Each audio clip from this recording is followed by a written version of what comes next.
Olá, meus amigos, boa noite. Hoje eu resolvi dar uma passada aqui bem especial para falar um pouco sobre um dos textos bastante belos e bastante conhecidos da Bíblia, que está no livro de Lucas, no capítulo 15. E eu gostaria de compartilhar com vocês o que o Senhor Jesus quis falar para a sua audiência e tenho certeza ainda fala hoje a cada um de nós através destes versos que a gente vai refletir hoje à noite. Vamos fazer uma breve oração antes de iniciar a leitura. Pai querido, eu quero nesta hora te agradecer, te bendizer pelo privilégio, pela honra de termos a Tua Palavra em nossas mãos. Pedimos nesta hora a presença do Teu Santo Espírito, nos iluminando, nos instruindo, nos capacitando, a fim de que possamos, meu Deus, tirar as lições que o Senhor de fato desejou transmitir para cada um dos Teus filhos. Nos ajude nesta hora, eu oro agradecido em nome de Jesus. Amém. Então vamos iniciar nossa leitura. A parábola da ovelha perdida. Todos os publicanos e pecadores estavam se reunindo para ouvi-lo. Mas os fariseus e os mestres da lei o criticavam. Este homem recebe pecadores e come com eles. Então Jesus lhes contou esta parábola. Então vamos lá, antes de iniciar a nossa leitura, vamos aqui chamar a atenção para a audiência, a quem Jesus se dirigiu quando ele iniciou, quando ele começou a relatar, a contar estas parábolas, iniciando com a parábola da ovelha perdida. Então a audiência de Jesus, a Bíblia diz aqui que estavam todos os publicanos e pecadores reunidos para ouvi-lo. Porém, os fariseus e os mestres da lei o criticavam. Então, de um lado nós temos publicanos e pecadores. Do outro nós temos escribas ou fariseus, mestres da lei, que o criticavam. E aí Jesus vai então iniciar contando as parábolas.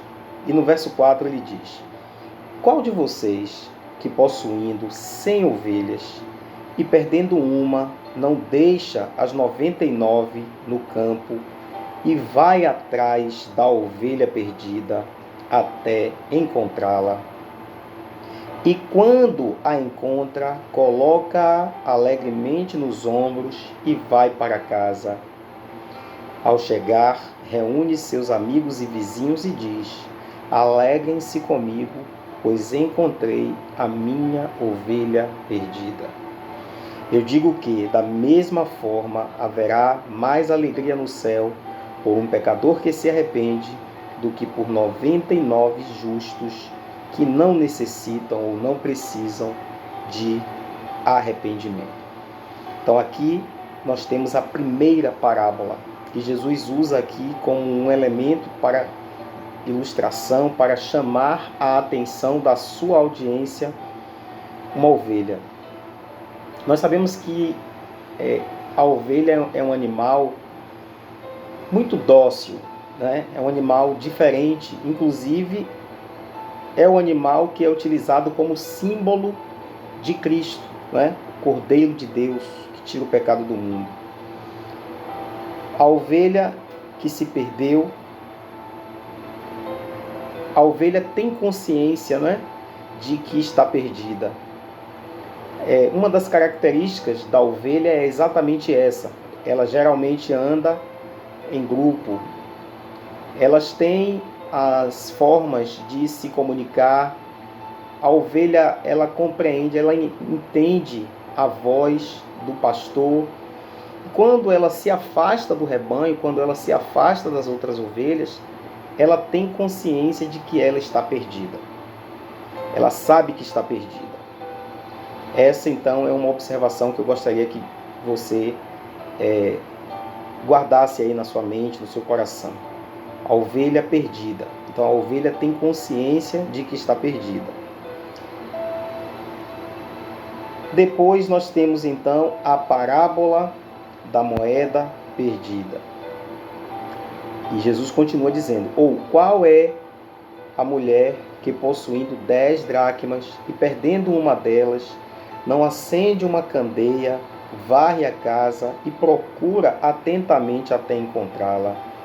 E quando a encontra, reúne suas amigas e vizinhas e diz: alegrem-se comigo, pois encontrei a minha moeda perdida.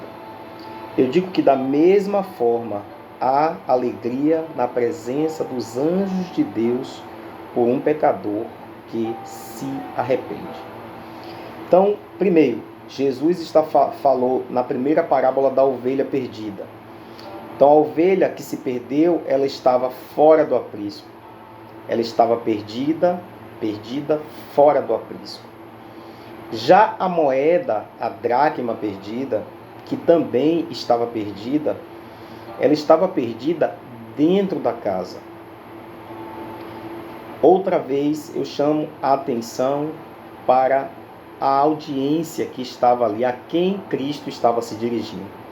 Observe que ele estava falando com publicanos e pecadores, escribas e mestres da lei.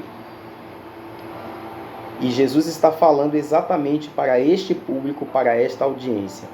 Na primeira parábola ele chama atenção para a ovelha perdida, que estava perdida, tinha consciência de que estava perdida e estava perdida fora do aprisco. E eu já, de antemão, posso dizer para você que a ovelha perdida aqui, que estava perdida fora do aprisco, representa exatamente os publicanos e pecadores. Estavam fora do aprisco. Eles não eram judeus, eles não eram os depositários ou herdeiros legítimos da salvação. Eles tinham consciência de que estavam perdidos. Eles estavam perdidos fora da nação de Israel. Eles estavam perdidos fora do aprisco. Mas agora, Jesus, ao contar a parábola da moeda perdida, ele agora está se dirigindo exatamente aos escribas e mestres da lei, que estavam igualmente perdidos, que estavam perdidos dentro de casa, dentro da nação de Israel. Eles eram tão necessitados da graça, da misericórdia, do perdão, do olhar misericordioso de Deus, quanto os publicanos e pecadores.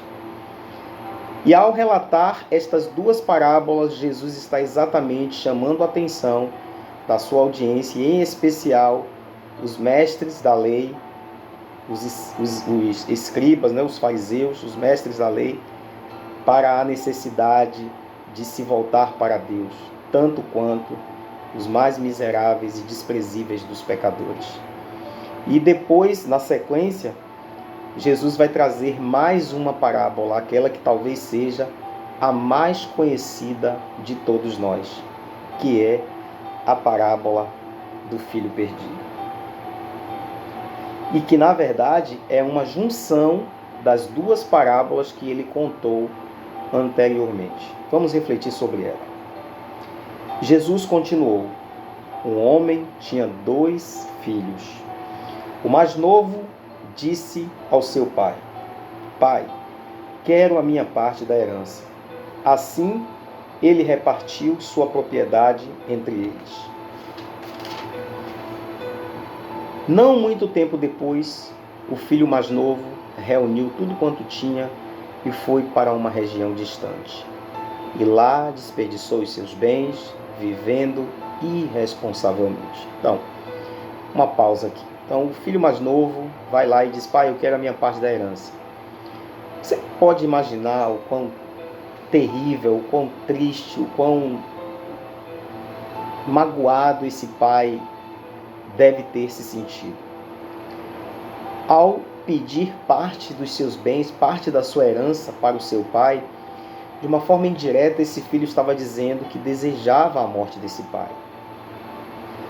E o pai, apesar de muito triste, apesar de muito desapontado, né, decepcionado, ele faz aquilo que o filho pede, ele entrega a parte dos bens, a parte da herança.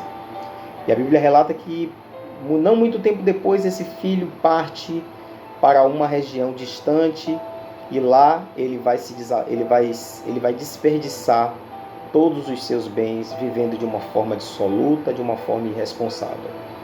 Depois de ter gasto tudo, houve uma grande fome em toda aquela região. E ele começou a passar necessidade. Por isso, foi empregar-se com um dos cidadãos daquela região, que o mandou para o seu campo, a fim de cuidar de porcos. Ele desejava encher o estômago com as vagens de alfarrobeira que os porcos comiam, mas ninguém lhes dava nada.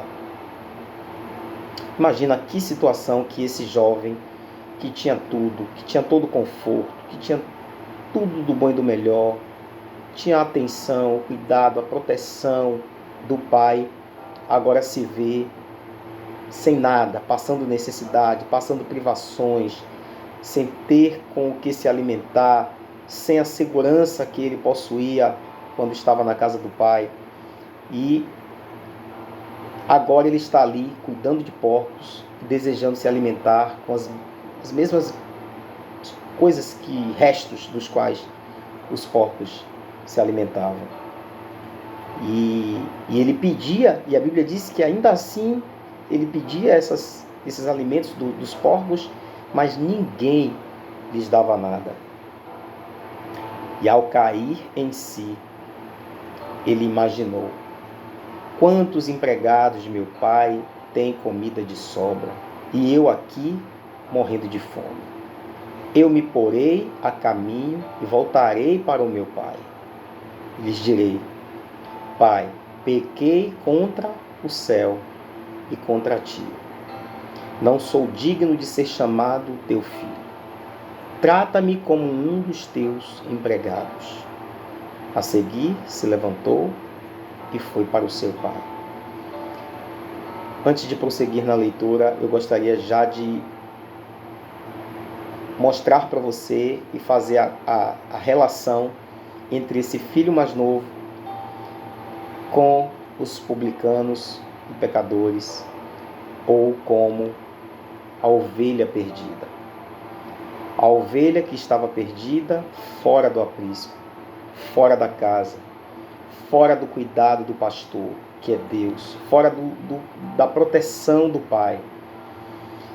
Então, esse filho mais novo da parábola do filho pródigo representa aqui a ovelha perdida e representa os publicanos e pecadores que estavam perdidos fora de casa, que tinha consciência da sua condição espiritual, que tinha consciência de que precisavam ser alcançados e resgatados e recebidos de volta nos braços e na casa do Pai.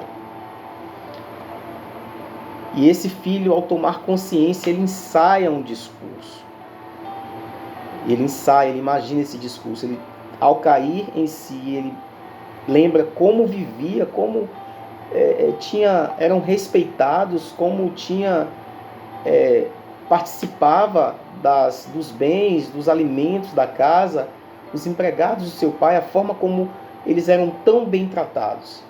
E ele disse: os empregados de meu pai, né? Os empregados de meu pai vivem de forma melhor do que eu, são melhor tratados do que eu.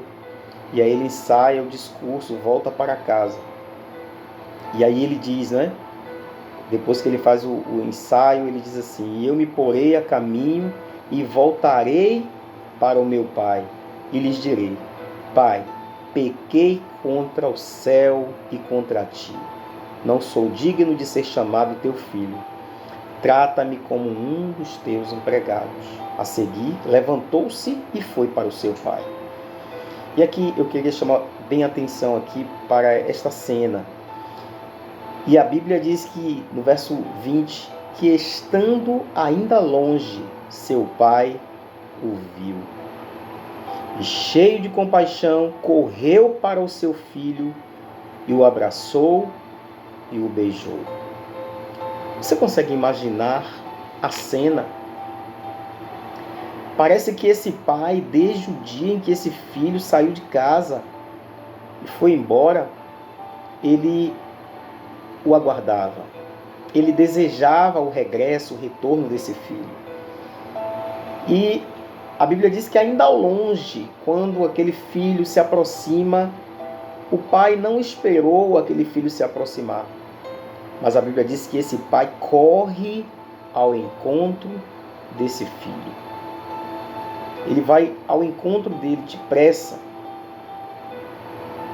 E quando o filho, quando o pai se aproxima do filho, ele correu para o seu filho, ele o abraçou e o beijou. Você pode imaginar a condição física que esse jovem se encontrava? A Bíblia diz que ele estava praticamente habitando com os porcos, desejava se alimentar das imundícies que os porcos comiam. Eu imagino que ele devia estar verdadeiramente sujo, fétido, mas o pai não levou isso em consideração. O pai o abraça e o beija. E quando o filho começa a proferir seu discurso, suas palavras: Pai, pequei contra o céu e contra ti, não sou digno de ser chamado teu filho. O pai o interrompe e diz aos seus servos: depressa, tragam a melhor roupa e vistam nele, coloquem um anel no seu dedo. Aqui nós vemos algo extraordinário. Ao colocar um anel no dedo, ao colocar vestes aqui, essas vestes representam as vestes da justiça. Não de uma justiça própria, mas da justiça que provém da fé, que provém do arrependimento, que provém da confissão, que provém da confiança em Deus. E esse filho então recebe novas vestes. Ele recebe um anel no dedo, onde o pai restabelece a sua condição, a sua autoridade de filho. E pede para que coloque sandálias nos pés. Então, tragam a melhor roupa, vistam nele, coloquem um anel em seu dedo e calçados em seus pés. Tragam um novilho gordo e matem-no. Aqui também simbolizando o sacrifício de Jesus Cristo na cruz do Calvário em nosso favor. Vamos fazer uma festa e alegrar-nos, pois este meu filho estava morto e voltou à vida. Estava perdido e foi achado. Começaram a festejar o seu regresso. E agora eu gostaria de chamar a sua atenção para o final dessa história. E diante de toda essa cena, diante de toda esta celebração pelo regresso deste filho que estava perdido, que estava morto espiritualmente, que foi trazido de volta, que foi recebido com alegria pelo pai. Enquanto isso, o filho mais velho encheu-se de ira. E aqui, irmãos, eu queria chamar a sua atenção. O filho mais velho da parábola. Esse filho mais velho representa exatamente os escribas e mestres da lei. Representa aqui a moeda perdida, que também estava perdida, que estava perdida dentro da casa.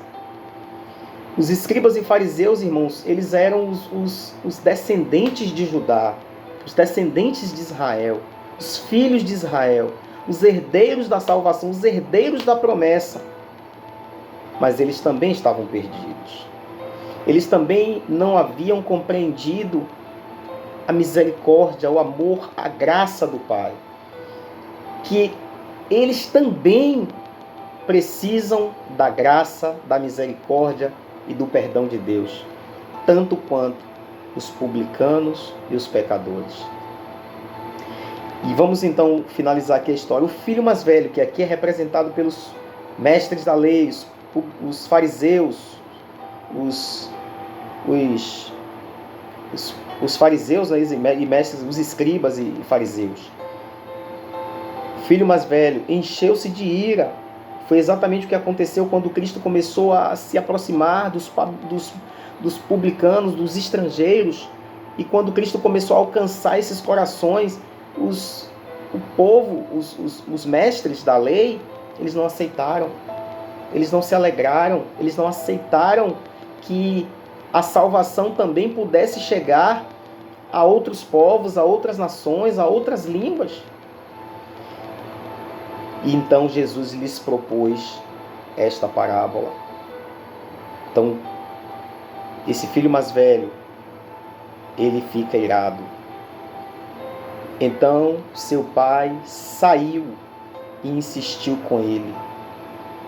Olha só, mas ele respondeu ao seu pai: olha, todos esses anos tenho trabalhado como um escravo ao teu serviço e nunca desobedeci às tuas ordens. Aqui nós vemos aqui, justiça própria, salvação pelas obras, salvação pelo mérito, e não é. Olha, todos esses anos tenho trabalhado como um escravo ao teu serviço e nunca desobedeci às tuas ordens. Mas tu nunca me destes nem um cabrito para eu festejar com os meus amigos. Mas quando volta para casa, este teu filho, olha como ele se refere ao irmão, que esbanjou os teus bens com as prostitutas, matas um novilho gordo para ele?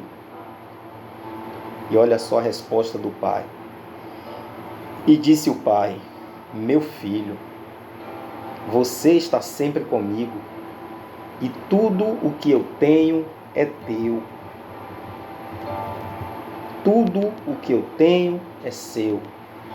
Mas nós tínhamos que celebrar a volta deste teu irmão e alegrar-nos, porque ele estava morto e voltou à vida. Estava perdido e foi achado. Queridos, a Bíblia finaliza essa história sem relatar se esse filho mais velho aceitou o convite do pai de entrar e celebrar o regresso do seu irmão. Exatamente para que possamos, eu e você, refletir sobre a nossa condição espiritual. Será que nós temos aceitado o convite do nosso Deus? Será que temos reconhecido a nossa condição de pecadores, de necessitados da graça, da misericórdia, do perdão de Jesus em nosso favor? Ou será que temos nos considerados melhores, salvos, em detrimento de outras pessoas, de outros amigos, de outros irmãos? Temos desprezado isso? Qual é a nossa condição? Qual é a nossa posição dentro desta parábola? Todas as vezes que a gente refletir na palavra de Deus, a gente tem que tentar se encontrar ali. Qual é o meu lugar nesta parábola? O fato é que não importa se você nasceu num berço cristão, não importa se você já tem muitos anos na igreja, o fato é que tanto eu quanto todos aqueles que estão lá fora somos igualmente carentes da graça, da misericórdia, do perdão de Deus. Que nós possamos olhar para esta palavra e aceitar ao convite do Pai de entrar e celebrar, de entrar e participar do banquete que Ele preparou para cada um dos teus filhos. Tudo que Ele deseja de nós é um coração quebrantado, um coração disposto a se render e a se submeter à sua vontade. Que o Espírito de Deus possa encher o nosso coração de paz, de graça, de misericórdia, de perdão e de vida. Que Deus te abençoe, que Deus alcance ao seu coração com a sua graça, com a sua misericórdia. E se você gostou dessa reflexão, eu gostaria de convidá-lo a se inscrever no meu canal do YouTube. Eu vou deixar aqui na descrição do vídeo, você vai clicar nesse link que eu vou deixar na descrição e você vai lá se inscrever no canal. Quem sabe a gente vai aí trazendo outras reflexões da Palavra de Deus. Então eu peço que você, caso tenha gostado, se inscreve lá no canal do YouTube, tá bom? Um abraço e que Deus te abençoe. Vamos finalizar aqui com uma oração. Eu quero, Senhor, te agradecer por este momento de reflexão na Tua Palavra. Pedir, meu Deus, que o Senhor possa falar ao coração de cada um dos Teus filhos e trazer, meu Deus, a consciência da necessidade que temos de Te buscar, de Te servir e de Te adorar em espírito e em verdade. Enche o nosso coração com a Tua paz, guarda cada um de nós e os nossos familiares e nos abençoe com toda sorte de bênçãos espirituais nos lugares celestiais em Cristo. Nós oramos agradecidos em nome de Jesus. Amém. Deus abençoe.